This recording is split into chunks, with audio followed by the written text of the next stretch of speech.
I don't know, have I already said to you, all you guys, thanks for being here. Welcome to Saturday Night Live Life Recovery. I'm even glad you're here, Will. You know, a little bit of challenge from time to time, just kind of. So anyway, Saturday Night Live is about recovery. It's about recovering from life. This is called life recovery because life is messy. Anybody knows that life is messy? And by the way, what you see on the screen is all that this camera covers, but it picks up everything that everybody says out here. So if you could be careful about the noise. People have commented that, sometimes when there's excess noise going on, it's distracting when they're watching the video. So, and we have people that from all over the country watch. And so, I don't know how often. And by the way, most of you don't ever comment or either like or share or any of that. Maybe it's because you want to be incognito, and I get that. That's all right. But if you don't mind stepping out a little bit, if you could do that, that would help. At least let us know that there's people out there watching. Because if there's one watching, then that means there's 10 or 12 for that one or more. So anyway, that's the way they kind of figure it. So yeah, let's do that. We give away bracelets here. These are bracelets to mark our clean time. And this is clean time from whatever it is that you are celebrating. It's not just drugs or alcohol. It can be whatever it is, whatever your part of messiness of life that you're dealing with, that you're working on trying to get free from, that's held you in bondage. And you've drawn a line, and you're working on clean time. And so, you don't have to tell us what it is, but if you want a bracelet, we want to give it to you here in this meeting.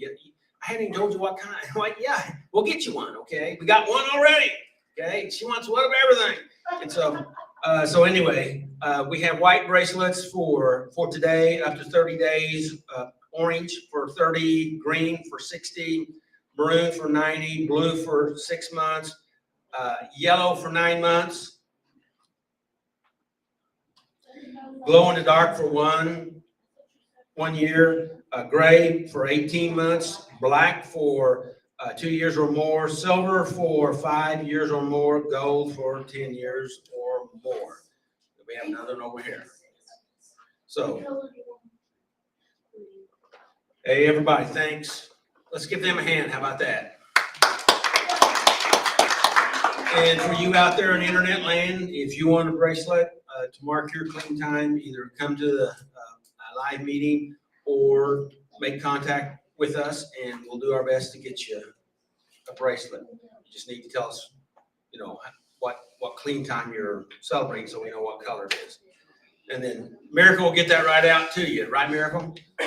Mail it to us. Yeah. We have address. Yeah, we need your address too, or come here. So. Oh man, see how she's slipping? We're glad that Miracle's here.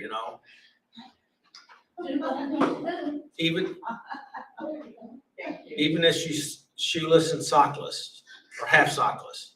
I'm not sure what that is. So. All we're here to do is try to help.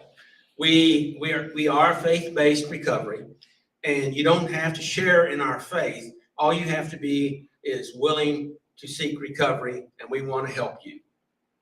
I feel, and this meeting feels, that if you seek recovery and you hang around here, you'll probably want to buy into our faith-based system because we feel that that's very helpful and meaningful. But we're interested in helping you in recovery, whatever recovery, in whatever way that you want that, because truth is truth and truth is powerful. In fact, let me just read that. I had this scripture kind of bear down on me, and I want to share that. We might as well go ahead and share that. Start right into my quotes and comments. And out of John 31 and 32, this is out of the NIV.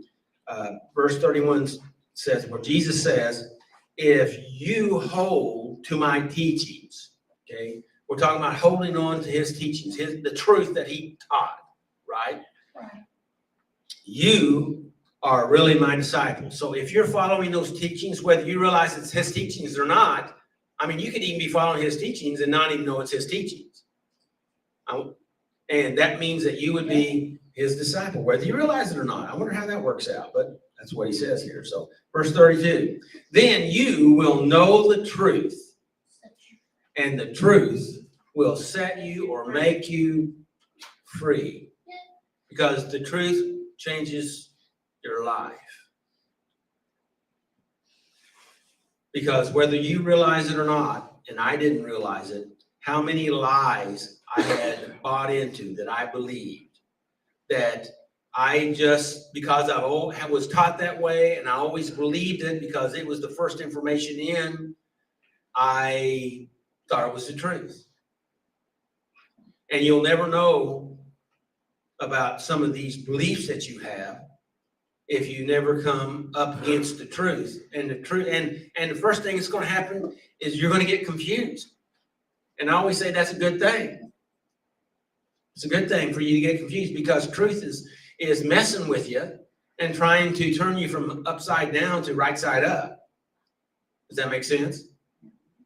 And you have to decide what's in your best interest. Is truth in your best interest, or living off lies in your best interest? You have to decide that for you.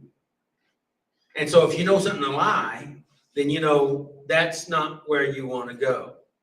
Now, just because you know what a lie doesn't mean you're able to change it all at once, but knowing it is a beginning. That's what we say, you became aware. So that truth will set you free. Now, it does not often happen in an instant, because it's a process. It's a process, because you have to let go of some things so you can hold on to some other things. Does that make sense? And sometimes you hold on to both of them at the same time, and that causes a lot of confusion and irritation. Anybody know what I'm talking about?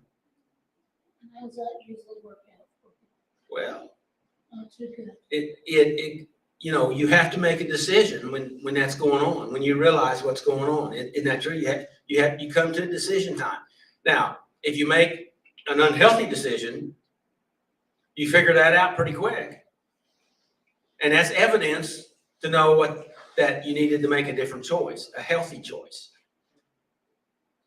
Now, the lesson we're going to be talking about tonight goes right up this lane here that I'm talking about. And this lesson tonight is such a powerful story. At least it's been powerful in my life. And that's where it's the son. Well, they call it the prodigal son. They call it the lost son. They different terminologies for it. But this story helped me, and I think it'll help you today if you listen. And hopefully we can communicate the power of this story. And so, and that's where we're at right now, is because we live in a damnable fantasy, and we think that we're on the right track. You know what I'm talking about? Hello? And when we finally come to our senses, and that's what's in this story here. He finally came to his senses. And it's lucky he didn't die in the process. How many of you have found that out to be true in your own life? You're lucky you didn't die in the process. We all are. Yes, sir. Yeah. We're lucky. God's still working with us. Amen? Amen. And so anyway, we'll be talking about that. Let's see.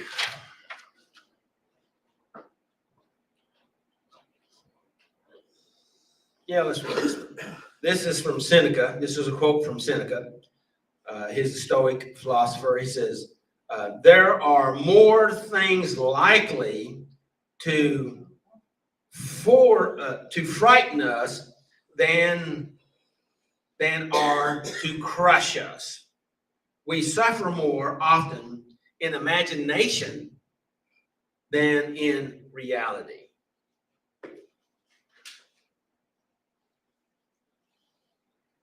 I should have read that last week, shouldn't I? When we was talking about grandiose thinking, but it's applicable just about all the different times. So there are more things likely, this is Seneca speaking, there are more things likely to frighten us than are to crush us, because we believe our fears, right? And we react to those fears because we exaggerate those fears way out of proportion. We lose reality on that. And then the last of it is we suffer more often in imagination than in reality. The philosopher Seneca. Had a couple other, but I think we'll just stop right there and get going with the reading of the 12 steps. So if Heather will come, then we'll begin. And we'll lower this mic for you. How about that?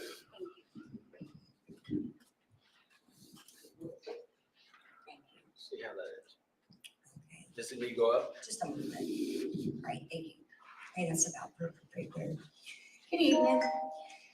So step one, we admitted that we were powerless over our problems and that our lives had become unmanageable. I know that nothing good lives in me. I want to do what is right, but I can't. Step two, we came to believe that a power greater than ourselves could restore us to sanity. God is working in you, giving you the desire and the power to do what pleases Him. Step three, we made a decision to turn our wills and our lives over to the care of God. Dear brothers and sisters, I plead with you to give your bodies to God because of all He has done for you. Let them be a living and holy sacrifice, the kind He will find acceptable. Step four, we made a searching and fearless moral inventory of ourselves. Let us test and examine our ways. Let us turn back to the Lord. Step five, we admitted to God, to ourselves, and to another human being the exact nature of our wrongs. Confess your sins to each other and pray for each other so that you may be healed. Step six, we were entirely ready to have God remove these defects of character. Humble yourself before the Lord, and He will lift you up in honor. Step seven, we humbly ask God to remove our shortcomings. If we confess our sins to Him, He is faithful and just to forgive us our sins and to cleanse us from all wickedness. Step eight, we made a list of persons we had harmed and became willing to make amends to them all. Do to others as you would like them to do to you. Step nine, we made direct amends to such people wherever possible, except when to do so would injure them or others. If you are presenting a sacrifice at the altar and someone has something against you, you leave your sacrifice there at the altar. Go and be reconciled to that person. Then come and offer your sacrifice to God. Step 10, we continue to take personal inventory, and when we were wrong, promptly admitted it. If you think you are standing strong, be careful not to fall. Step 11, we sought through prayer and meditation to improve our conscious contact with God, praying only for knowledge of His will for us and the power to carry it out. Devote yourself to prayer with an alert mind and a thankful heart. Step 12, having had a spiritual awakening as a result of these steps, we try to carry this message to others and to practice these principles in all of our affairs. Dear brothers and sisters, if another believer is overcome by some sin, you who are godly should gently and humbly help that person back onto the right path and be careful not to fall into the same temptation yourself. Yeah.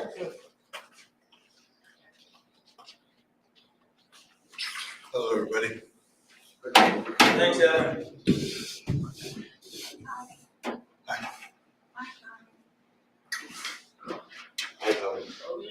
Well, Hi, Tommy. Doug. Hi, Tommy. Hey, what are you bound for? You ain't done. Glad you're here, Huh? Tommy. What are you bound for? You ain't done That's all we needed. Okay. Hey, so restoration. Step 2, restoration. We came to believe that a power greater than ourselves can restore us to sanity. In the natural progression of addiction, life degenerates. In one way or another, many of us wake up one day to realize that we are living like an animal. How true this is depends on the nature of our addiction.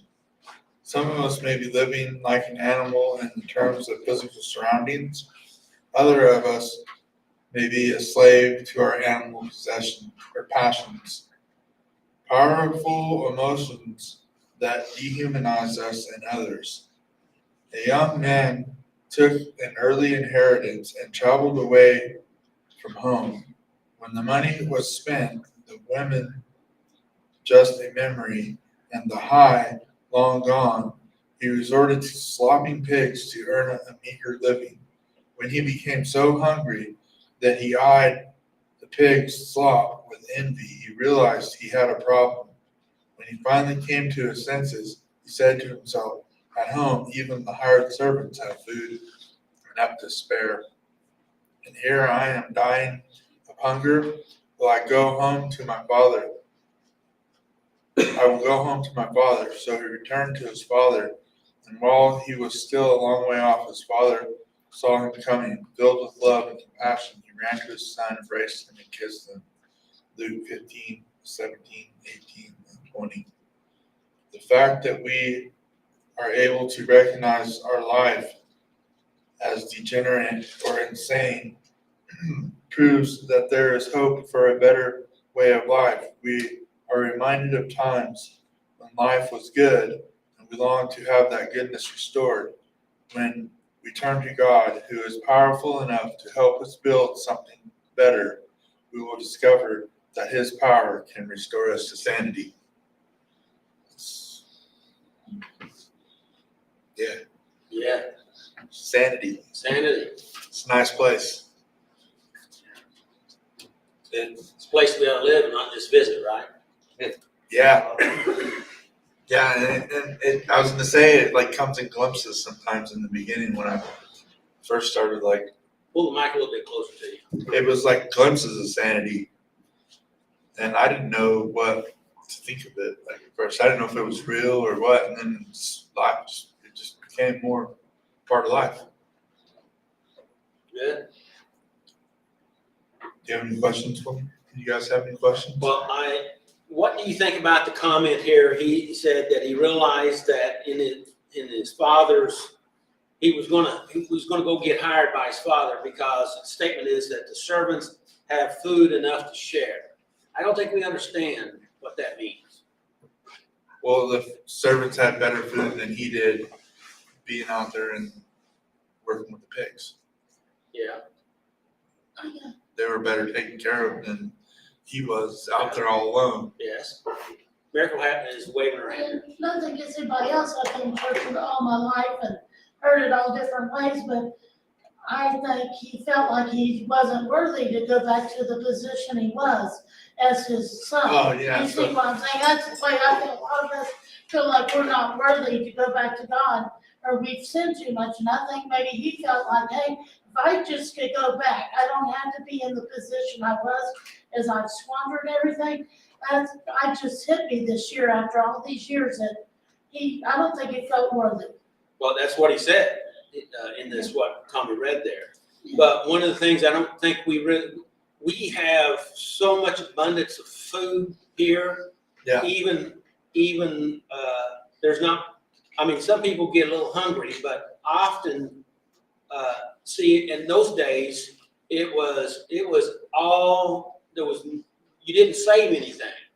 There wasn't anything to save. Yeah, And so his statement was that they had enough to even share. So they had enough in their life that they were willing to go ahead and be generous enough to give it to others, which was a really big statement. And he didn't have enough to even feed himself, and they had enough to share. That's what jumped out at me. they had enough to share Had enough to share. They had amongst They- themselves. they had enough to But they share. didn't. So didn't They say- were slaves. I And they- chased the squirrel, but I, some reason, 20 years of recovery, it never hit me.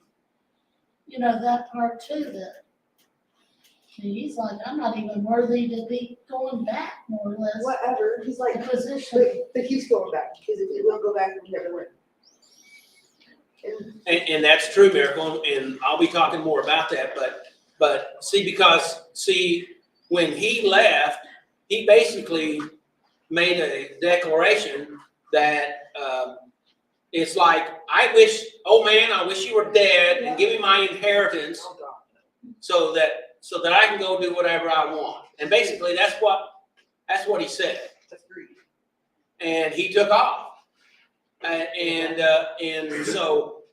And so when he squandered everything, lost everything, and now he's having to eat pig slop. So he was kind of like going, I don't ever want to see you again. Oh, And then here comes Pig Slop, and he goes, oh man, I can go work for my dad and eat better than this. I can, even his servants, his slave, Yeah, have it better than me because they even have enough to share. Not just not to be hungry, but to be able to share. That kind of jumped out at me this week. and a place to lay their heads, he had to sleep in, I mean, think about where he had the prodigal son, he didn't have a pillow or whatever. I think I'll I sign on. mean, he didn't have the luxury of even sleeping somewhere. It's lots of that, so you people, and he likes that. Sorry, Tommy, I'm No, you're all right. chasing the squirrel. You're all right. That was just one thing I wanted to Yes. throw out there. Hopefully that didn't mess you up. No, I thought about this stuff all week. Like I'd read this and I'd think about it and I would think about different parts of this, like in the natural progression of our life, our addiction, life degenerates. I realized that, like when I started using when I was young, Now say that again so everybody can synchronize with it. life Get degenerates. into It the gets, mic because life degenerates. Like it gets worse and worse. And it's like so far away from like, it's gonna get better someday. It just seemed to get so far away from that to where it was never attainable. But God can restore my life to sanity. and you see the analogy between being in with the pigs, Yeah. living like an animal, eating animal food. He could have stayed there. He could have. True. He could have stayed there. That's a good point. And what would have happened to him if he had? That's the life he would have been living. And it would have been an agony. It would not have been a good life. It would not have been healthy. It would not, and the chances are Yeah. he would have had got physical issues because of Yeah. sickness. Because I don't know how nutritious pig slop is for us. Good. I don't really know what they're eating. Good. Do what? Bacon's pretty good. Bacon's pretty good. Well, I know If you eat recycled the stuff pigs, is not good. the other way around. You don't eat what the pigs eat. yeah, you don't eat the pigs. You may lose your job if you eat a pig, Yeah. and you may even lose more than that. You know what I mean? Oh, you're talking about there, I was talking about bacon. I said if you eat a pig, you may lose more They go to jail for eating than wrong. your job. So go ahead, Tommy. Anything else? No, I'm good. I think I didn't want to say that,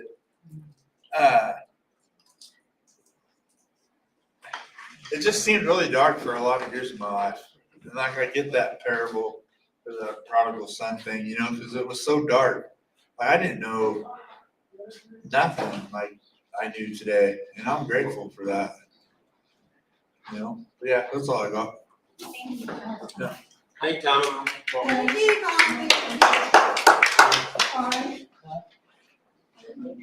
was gonna ask you the question. You said any questions, I got some for you. Yeah, but you missed, you can ask him now from up front here. How about that? That works. Okay, restoration. How have my compulsions and addictions led me to compromise my values, convictions, and principles?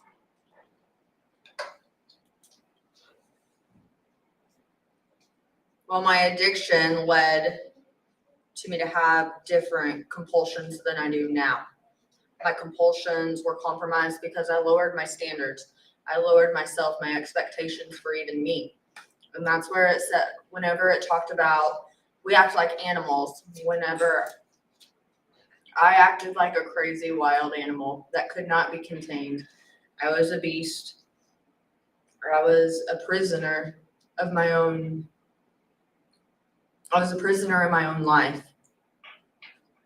And so it led me to compromise my values by belittling them, having none, and forgetting about them, to where I didn't even feel like I could be convicted. I didn't care. I was selfish. And the principle of life was, I didn't even have one. It was, how could I just not feel, was my principle then. But compared to what it is now, I have different principles for myself, different values. What does that mean? You said that you could not feel or would not feel. I missed it. That was the principle for living for me then, Just not to feel. not to feel. Okay, just live in a life of insanity. Of insanity, yes. But in doing so, I didn't feel any convictions. Is But that I really also true? had no values. Is that really true? No, because it all came tumbling down at once. Okay. I so- did end up, I was just trying to hide it and mask Okay. it until, I'm not trying to push you into anything. I just Yes. asked you a question. no, it was true in that moment until I had an awakening, Okay. until I admitted I was powerless, until I wanted help restoring myself to sanity because of sick and tired of living that life of insanity. You did good. How have my compulsions and addictions dehumanized me and brought me to shame? And like I said, my impulse, my urge, I didn't think, I just reacted. And those reactions were the wrong reactions.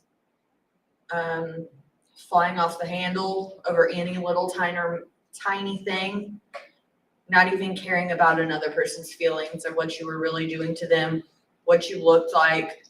I didn't care. It brought me a lot of shame for the longest time whenever I realized what I had done.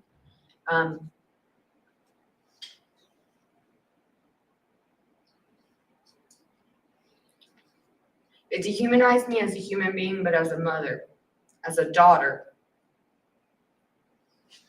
And in my using days, I didn't care. I felt they didn't care, but that's where it compromised my values, using, and I was insane.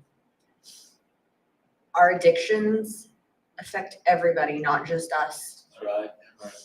And until I finally got tired of living that life and felt those convictions, valued myself more, was that shame able to be lifted and I was restored to sanity. In our addictions, we lower our standards for ourselves. We don't feel the worth or see that we're even worthy. I lied, I cheated, I stole, I dehumanized myself as a mom, letting my child go again until I got out of those thought distortions of thinking that just a little was okay. or hiding it was okay. But that's where the values of myself weren't there anymore. And you get depleted completely to where my value was in the negatives because I had let everybody take a little bit of me away. Myself take more and more of my true core self away with that insanity of my addictive disease. But in light of how my addictions and dependencies had degraded me, I am now open to a deeper level of believing that the power and forgiveness of God will restore me to sanity. And that was just working the steps, opening my eyes and realizing that we all have worth. Just because of what we've done, what we've been through, it doesn't make us who we think that we have to be as a lower standard of a human being.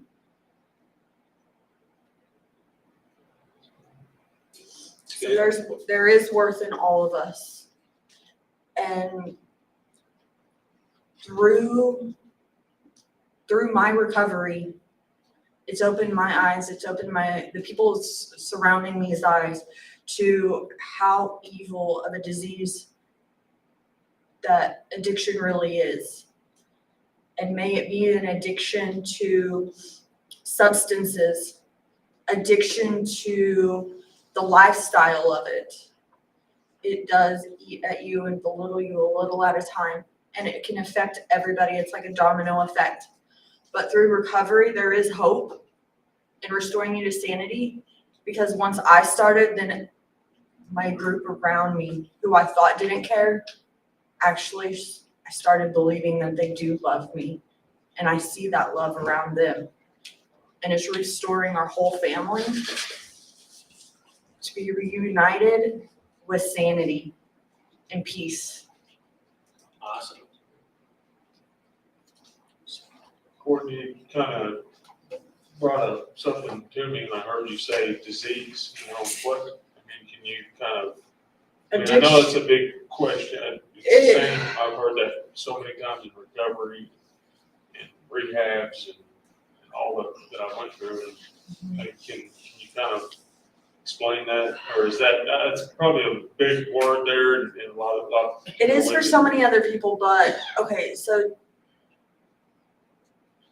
scientifically they say it's a disease because there's underlying problems, and our addiction's the reaction to the problem. However, what I'm learning through my faith in God, He can heal us from that disease. So in my sick mind, my old ways, my using, I was diseased.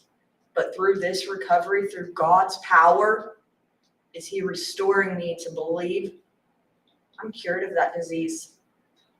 But I have to strive each and every day to continue that healing. Because I might be recovered from from my substance addiction, but now we're recovering from life issues. I'm recovering from life issues. And that's where in my disease, I had the stinking thinking, you know, I might be cured of the disease of using, but the thought patterns. Yes. That is the thought patterns, my behaviors. That is where God cured me from the disease of wanting to use, but now He's restoring me to the sanity with my behaviors, my thoughts, and the processing of it. And there's if you're on the borderline of it, there's a really good documentary out there. I'll find the name of it to help you better yet understand. Yes, because it is very borderline. Is it a disease or is it a choice? We don't wake up one day and say, I'm going to be this.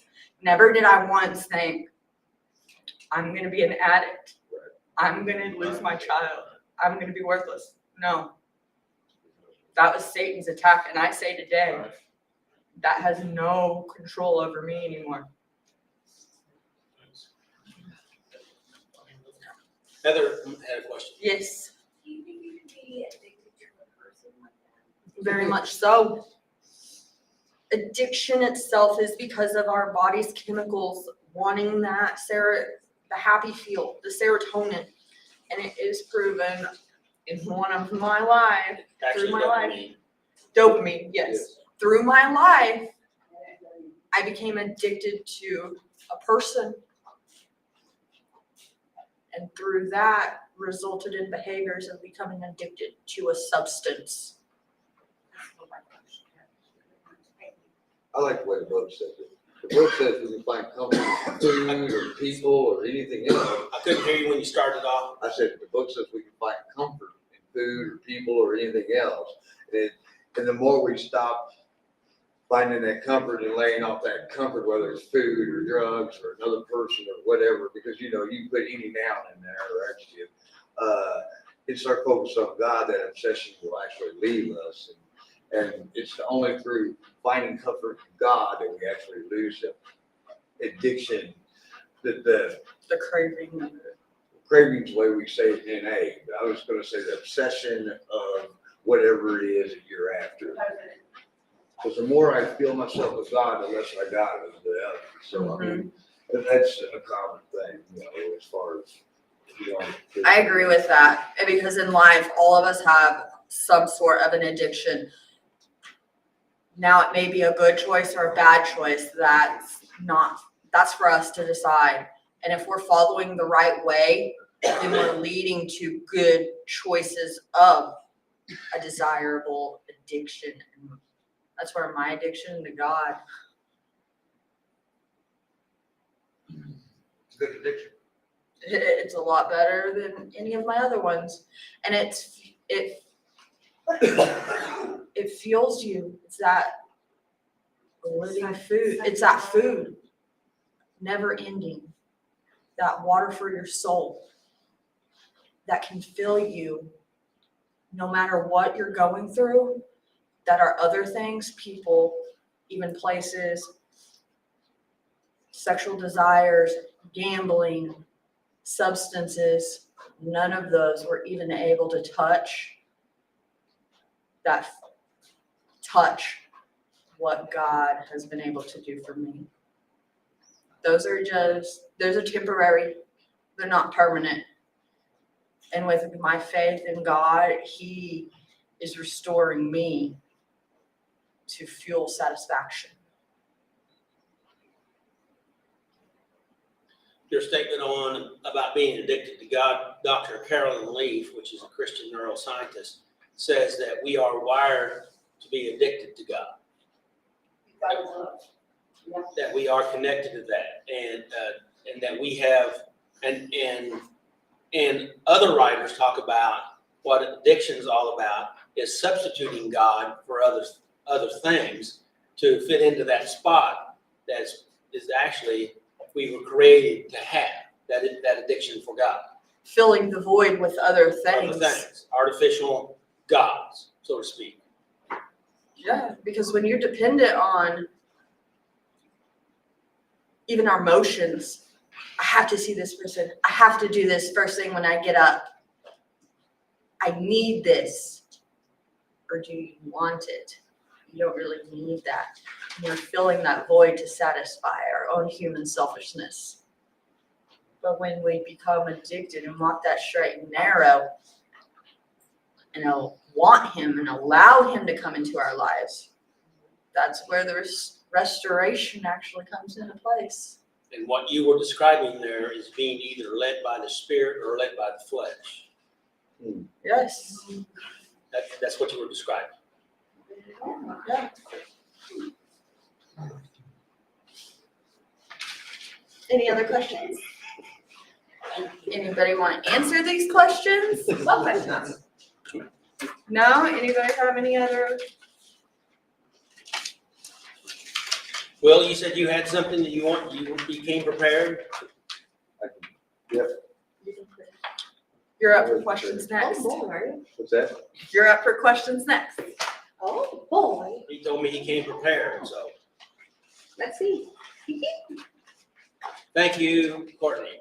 Thank you, Courtney. Thanks, Courtney. Very good. I usually like the spotlight, but not after that. I mean, that was really good. Stupid. So, have to have eyes to see. Um,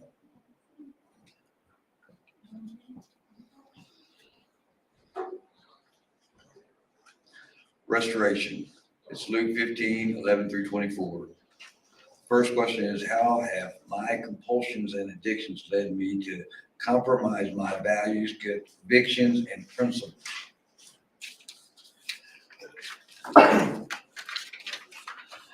My compulsions are simple. Anytime I obsess on anything, I get compulsive. My addiction is what that compulsion or feeds off that compulsion, whether it is eating, like I said, or whether it's somebody. I used to obsess and compulse over whether I should be in my kids' life or not, because I thought it was something that I was entitled to because I was there during conception. The truth is that my way of thinking was off because I wasn't focused on actually how they felt or how it would affect them as much as I thought about me and how it affected me. I would obsess for days, nights, and keep me up. But looking back, I was not the best thing for them in their life. Today, I don't know. I know this, that the only thing I really need to compulse and obsess on is my relationship with Christ and how I react and what I do during the day. So people here live with me, and I can't hide what I do when I'm not in a meeting and or whatever. And when I see them come with me to a meeting like this, it warms my heart because I didn't make them do anything. My compulsion must be aligned somewhere where they're seeing something that I don't, to where, I mean, that they're accepting of it one way or the other, no matter how we slice this. When I said I was prepared, I kind of meant some other section, but I'll go ahead and do this because, you know, I can't really answer it wrong because God's going to lead me. You see me? Because, yeah. Well, we'll see. Two, You didn't hear me, did you? I said, well, we'll see. we will see. See Or I what? will see. See?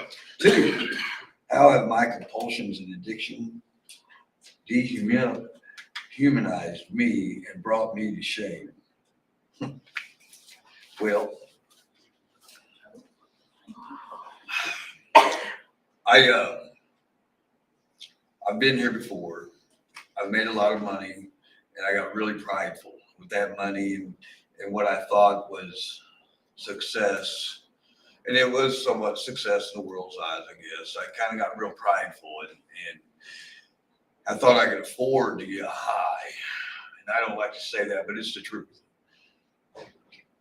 Because I was focused on what I wanted, and I kind of slipped away from God. I didn't go and do anything that was going to change how I felt, because it's all about me.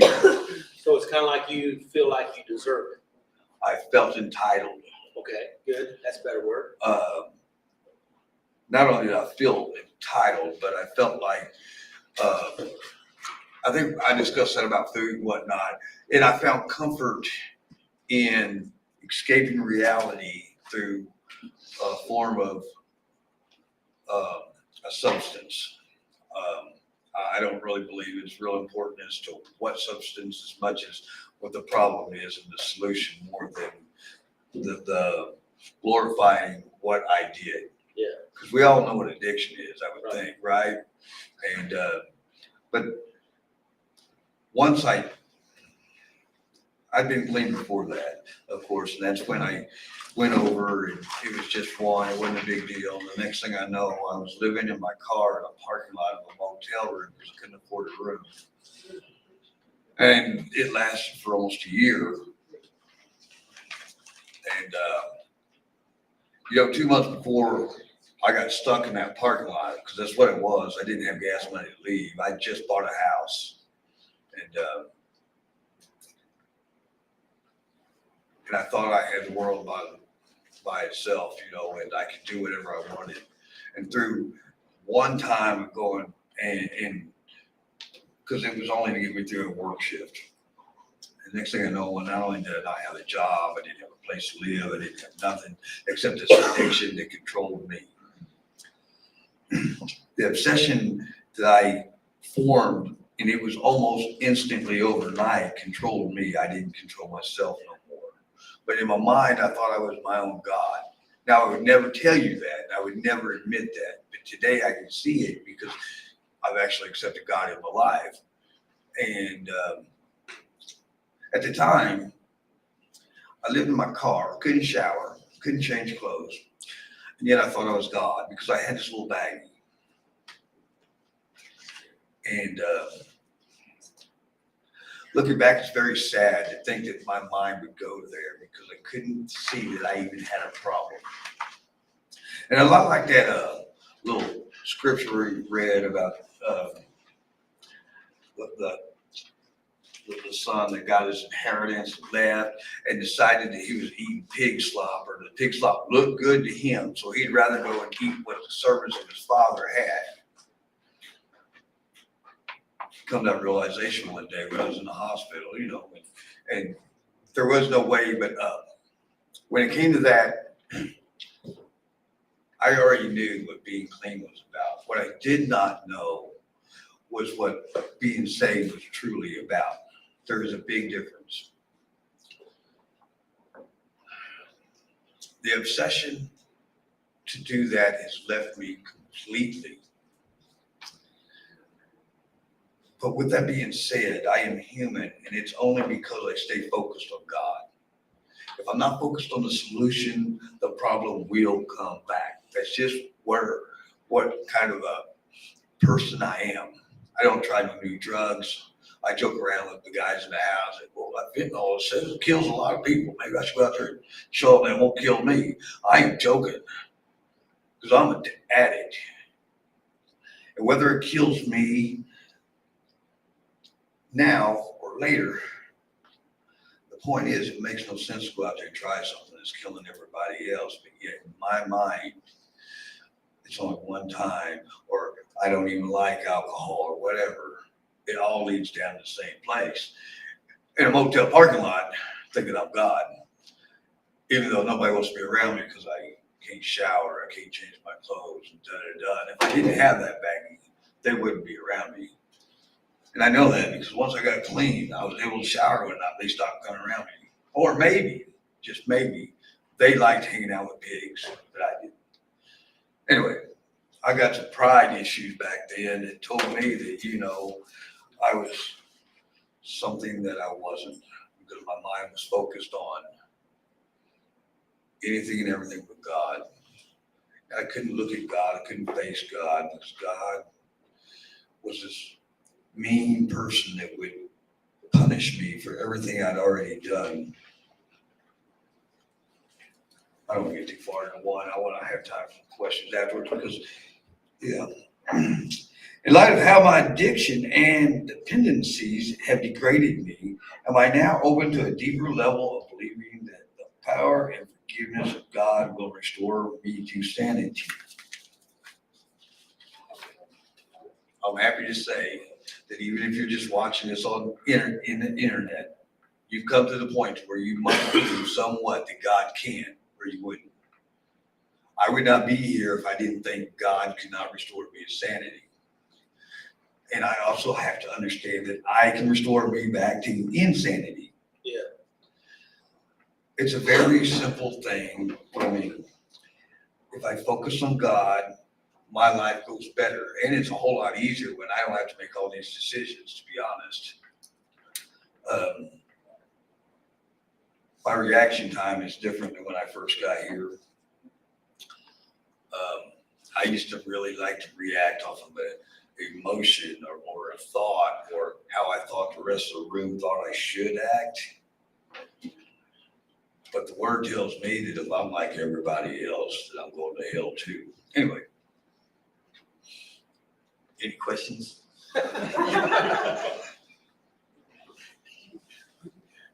Covered a lot of area there. Well, it's Hell's a good. good place. It's good. It's nice and warm. You'll never have to worry about freezing. Or being alone. There's plenty of people there. Yeah. Once again, I will. Thank you. Thank you. Thank you. Thanks, bro.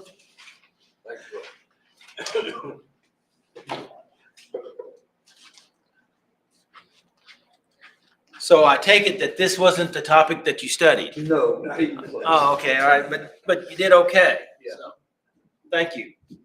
And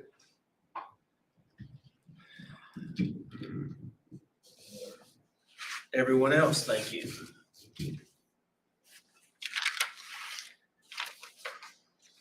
Are you okay, Courtney? Yeah. You all right? Okay. Okay, good.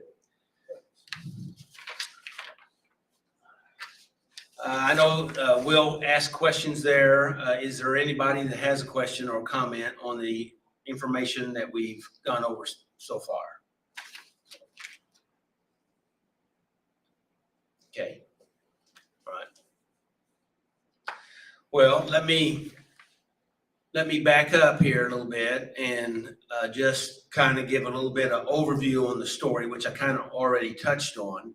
But you had a dad that had two sons, and he was, we'll just say he was a rich farmer. And there was the older son that was, worked loyally with his dad. And the younger son, we don't know exactly what he did, but he felt entitled, okay? And he wanted what he thought he was entitled to now, which that is some, correct me if I'm wrong, but that would be along the lines of how a addict would think, that obsessed, compulsive entitlement, that it's the way I think it should be, so therefore that's the way that it is. That's that godlike mentality. Would you agree? And we get wrapped up in it, and this story lines up, I think, really well with what happens to you when you finally get your way.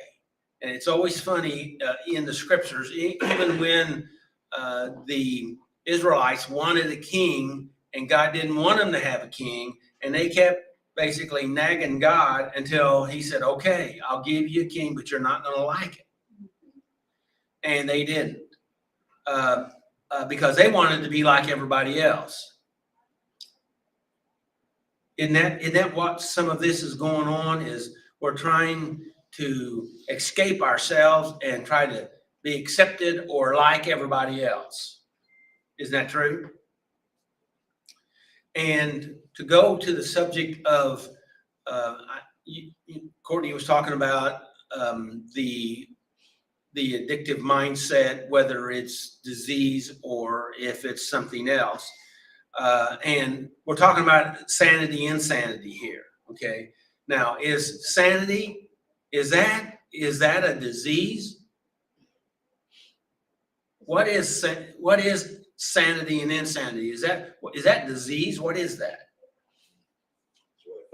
It's a way of thinking, isn't it? So, but could it be affected by neurological things? Well, certainly it could be. Okay, that's what drugs do. They affect our ability to think, right? But it's not necessarily biological. Okay, and in fact, most of the DSM talks about things.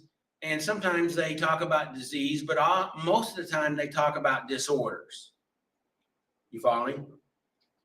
Now, and a lot of people don't know the difference between disease and disorder. there is a way, way big difference. And disease is talking about biological stuff. But disorder is back to what you just said a moment ago. It's your pattern of thought. And a lot of insanity is brought on by our choice of our thinking. Like, I want what I think I'm entitled to because I think I'm entitled to it, so I think I ought to have it right now. And so basically you can kind of see the way that young man spin himself up into this state of entitlement and then making demands on his dad that loved him and finally said, okay, I'll give you your way. In essence, he's saying, if you were dead, I'd have it. So won't we just go ahead and call today like you're dead? Now that's rather harsh, isn't it? And for some reason, his father said, okay. Now this father kind of represents God, in case you didn't notice. Okay. And isn't that what God has done for us when we choose to go our own way? He says, it's your choice. Isn't that true? Sure. Okay. And I think I know more than you, God. So I want what I want right now. Is that too harsh? Is that too plain?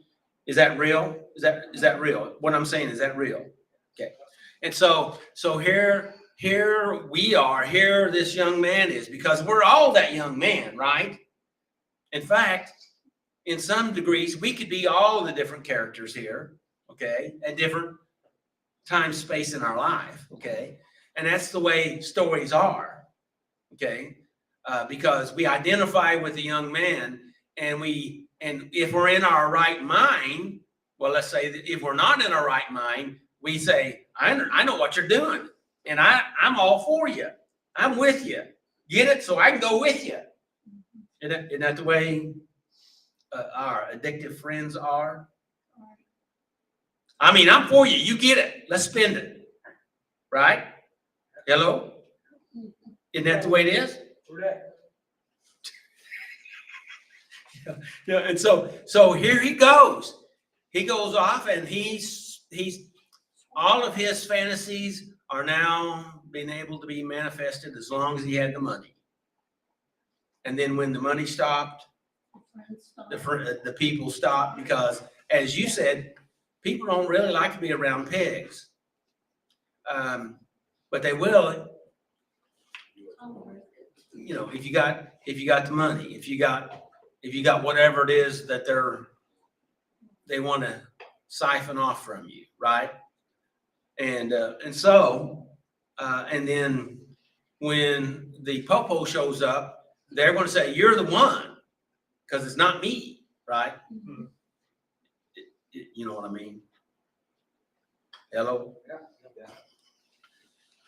Okay, so let's drop that right there. And so here we go. He's out there, and he gets in such bad place.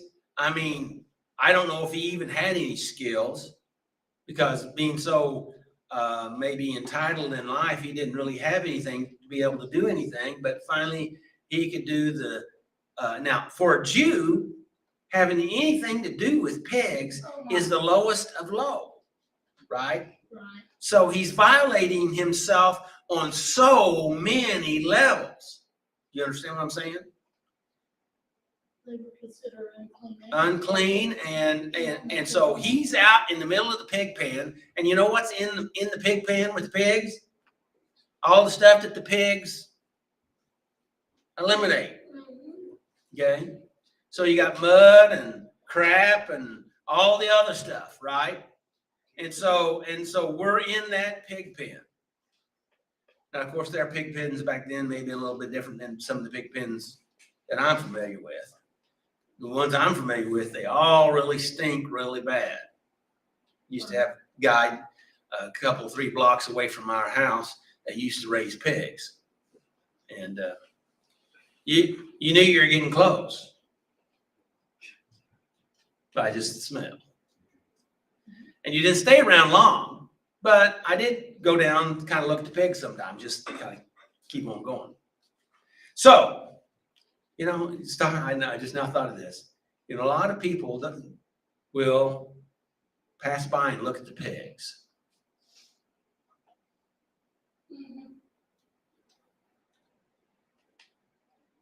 Thought I'd let that, is that soaking in? What do you think, Matthew? Is that truth? I don't let anything on his own. Okay, so here we are. He's there, and he finally came. He said he finally came to himself. That's what Courtney was talking about. Finally having this awakening. We wake up and say, "What in the world am I doing? How did I get to this place? How did I make it so low? You know, how? Why? How?" Because we fell in through a hole of darkness, and we pulled the hole in after us, right? And we darkened our own minds, so and tried to avoid that light coming in, and that knowing that there is a way out of this. But somehow light will find its way through any little crack into us. He speaks to us. And when you have that glimmer of hope, then the reality that there is a possibility. And then we go into what you was talking about earlier. I don't deserve it. I've messed up. I've already wasted my life, and what my father had I was supposed to be heired. I've already spent all of that. How many times have I seen that with people? I'm thinking of a guy right now that I knew his parents, and they both passed away, and I buried them both on the same day, even though they died not at the same day. They died at a couple of months apart, and they the rest of the family let him have the property. And how long did he have the property? Well, they swarmed in from everywhere. You know how the swarm is. And they tore up stuff, and they spent stuff, and it didn't take long. He had eliminated everything his dad had worked for all of his life. Actually, they asked me to go over and see what I could do with this young man. And so I did. And he talked with me because we'd worked together and tried to help him. And but he was stuck in his system of thinking and his insanity. Do you know what I'm talking about? Until he hit bottom, and the family already figured out they've given him as much as they could give him. What are we going to do? Well, it did end up in success. Truthfully, I got him in over with Phil, and he's been over there for, I don't know, 10 years or so. Galena, you talking about? Do I? Not Galena? Is he from Galena? I refuse to answer I that. think I know who you're talking about. And so, but I'm talking about a lot of different people, but you know. So anyway, but things have turned around. But that's because you had to change the way you think, the people you're around, and those places you go to, right? And we're not talking about just the physical places you go to, Right. the mental and emotional places you go to. Because this and this will push you into those insane places. And he was in an insane place. And finally, when he got a flicker of light, He said, I don't deserve it. But maybe I could just go be a servant. They get food to eat, and they have food to even share. I don't even have enough food to eat. I'm dying here. And so he thought at least it's worth a gamble. That's the way I take it. It's at least worth a gamble. And he started heading home. And I believe the father loved his son. And I believe that he knew where his son was all the time, because I think that's the way God is. I think he was that way. But he didn't interfere in his stuff. Okay? But I think he probably had people watching him and saying, and I think the way God has things watching us, angels or whatever, to intervene in our lives, because there's so many things that we can't explain why it happened the way that it happened, unless there was divine intervention. Would you agree with that? And so whatever it was, he made the turn. And now he's a farmer, and he's a working farmer, and I can't imagine that he was just standing on his porch waiting for a guy to walk over the hill, okay? Unless he was anticipating that guy was coming over the hill. So like he had advanced information. Now, he didn't go get him. He let him come back, right? And when he got close enough to him, then when he was committed, okay, he was there, because he could have changed his mind anytime before he went over the hill, right? How many times have people changed their mind? There's been times I've dropped people off at the hospital and they changed their mind. They didn't go on in, or they went in and they picked a fight with them and got eliminated. You happen to know anybody like that? Anybody? Just With me, one time. so I'm just saying, he came over the hill and he saw him. And when he came over the hill, he was committed to come on forward. I believe that. And the man ran to him. His father ran to him. And now this guy's been living with the pigs. And now his dad is violating his spiritual principles by hugging this guy, by touching him. He didn't stop him and tell him he had to go clean himself. He didn't say, go And straighten his go body get out. cleaned up before you step into this house. He hugged him, he kissed him, and he said, bring him a robe, bring him a ring, bring him some sandals. You know, this is my beloved son. And that he accepted him. And that's what God has done for us. That he loves us and he accepts us. Yeah, maybe we don't feel that we're worthy. But see, he knows that we are. Because he values us. Not based on what we did, but who we are. Yes, that's what you did, but that's not who you are. And it's not about getting cleaned up. It's about coming back. And that's what he did. And that's what we have to do. You say, well, I don't know how to do this. Of course you don't. How could you? If you did, you would. It's not about knowing. It's about making that connection. Doing. I'm willing. I'm willing. I'm willing to let my father love me. He could have said, don't touch me. I got pig stuff all over me. He could have. He may even did. But the dad was going to do it anyway. Because it's not the stuff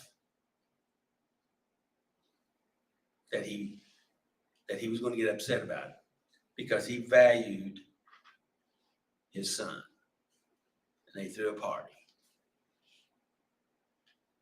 to celebrate the homecoming. And I believe God does the same thing every time someone comes home. And maybe it's not just coming home for our salvation. It's about returning because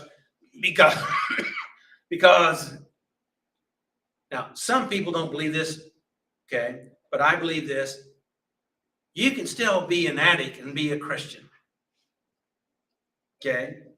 Some people don't believe that, okay? Because see, it's about knowing who he is and that he is a rewarder of them that seek him, Hebrews. And that just because you fell into a pit and you tried to bury yourself, he reached into the pit to give you some light, to pull you out. And so he cares about you. He cares about us. And it's not based on what you've done. In fact, he'll take what you've done and take your mess and take it in and use it for good, for like a ministry, to be helpful.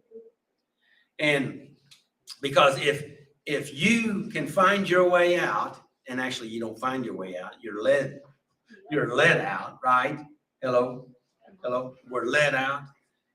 And if we're willing to follow the guide, the leader, he said he would lead us and guide us into all truth, then he will bring us out into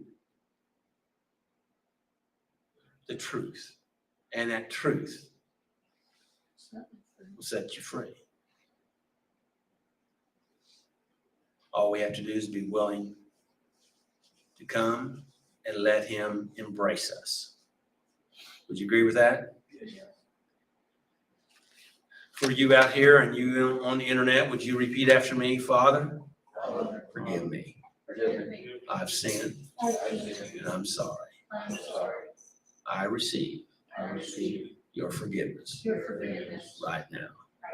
In Jesus' name. Amen. If you did that, that means you had enough light to even pray it. He came in and he will lead you and guide you. I've had people say, ever since I prayed that prayer with you, Doug, things have started to change. And I said, I didn't know you prayed that prayer. He says, I know, I didn't let anybody know. Nobody needs to even know. And the change starts happening. So, how's that? May the Lord bless you and keep you, and may his face shine upon you and give you his peace, and make healthy choices. And I'll see you next week. All right? And for you out there in internet land, hey, like, share, let people know. If this message was good to you or for you, maybe it might be good to for somebody else. So thanks.